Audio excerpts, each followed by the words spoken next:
star tonight or something. So you got revenge.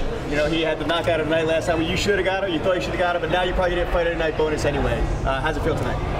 Feels good, man. I guess we'll probably both get fight at the night bonus. It takes two to do that, so. Lucky for him, he gets another bonus, if we get it, of course. You really got the crowd going. You seem really energized, really, you know, talking with the crowd and getting the fans going. Felt good tonight, didn't it? Yeah, man, that's kind of fun I like right there. Man, that'll fight you. And, you know, I hit him hard, he didn't back down. He hit me hard, I didn't back down. You know, that's what I come to do, man. Put on a good show. I think Atlanta really enjoyed that fight. Was there a point in the fight when you felt like it was going to be your way, when it was getting towards your type of fight? Yeah, at the beginning of the fight. Yeah, I felt that way going in. That fight actually went a lot like I seen it in my mind, like I expected. I know he's a quick guy, a lot of striking. So I figured, you know, I'm probably going to get punched up a couple times. You know, the whole plan was, you know, he punches, I'll walk forward. He punches again, I'll walk forward again. You know, that kind of guy where, like we're stitching, the last guy he knocked out made a mistake because he got punched and he backed up. You can't do that with a guy. You gotta. Will you rub that? How satisfying was it? He was getting a ton of press coming into this fight, and you as a veteran guy, how satisfying is it to get a victory over a guy that was really getting all the press coming in? I didn't really care about that, man. I feel like I've never really got much press compared to my opponents, honestly, so whatever, I don't care. You know, it feels good to put on a great show and you know, hopefully get my first bonus in my 11th or 12th UFC fight. You know, I feel like I've had a few good fights, a few good performances that were worthy. Hopefully, fingers crossed. Dana, if you're listening, please, my kids need that bonus. You landed some strikes on you. Were you rocked at all? Yeah, I think I was knocked out twice. Second round. Yeah, I remember one time I was completely flashed, completely knocked out. I was, you know, I remember, yeah, because I was like, I must have turned my back to him when I was knocked out because, you know, I woke up and, like, you know, he's like over here. I was like, oh no, this is not a good place to be with him. So, Matt, talk about his movement. Do you feel like the pace he has to set, like constantly being in motion, do you think that contributed to his lack of gassing issues in the third round? Obviously, hitting him in the face hurts too, but the movement, was that a big problem for him?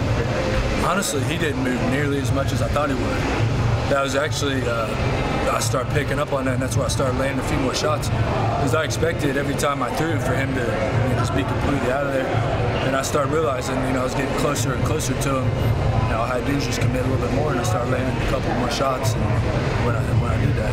Man, you said before the fight, we find out tonight whether Wonder Boy was more hype or reality. How would you rate him after facing him?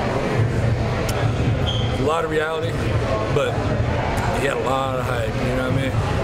But yeah, he's real, man. He's a good fighter, you know. And were you surprised he was able to take the shots that you gave him? Yeah, he rolled with the punches pretty well. I wasn't really surprised, man. He's a hard dude to really catch clean. And honestly, it was like, if I had to do it again, like I felt like I'd be more confident because I kind of expected, like I said, a lot more harder to hit. I thought he was going to move a lot more than he did. So I wasn't, you know, quite as, a lot of my shots I was trying to feint and, you know, just to get in closer. And I started realizing, like, I don't have to feint, I can just punch him. Yeah, it looked like you were a little tentative in the first as far as the strike. It looked like you want to get in close, get him down, and push for it. Of course, you got the takedown in the first. After that, it feel like you looked like you slowed down a little bit. Both of you guys were slowing down a little bit. But then, as you started to pick up, you started to strike a little more. Did his power start to wane off? I mean, you said that, you know, was it just you were concerned with the power on? How did the fight change, you know, as far as how he moved and how he did throughout the fight? No, actually, his power was pretty good throughout the whole fight. It was just a matter of, like, you know, you watch his fights and you hear all the hype about him, you can't help but kind of be like, man, what's this freaking guy going to do? You know what I mean? And I see, you know, watching his kickboxing matches and stuff, and, you know, hearing GSP say he's the greatest striker ever, blah, blah.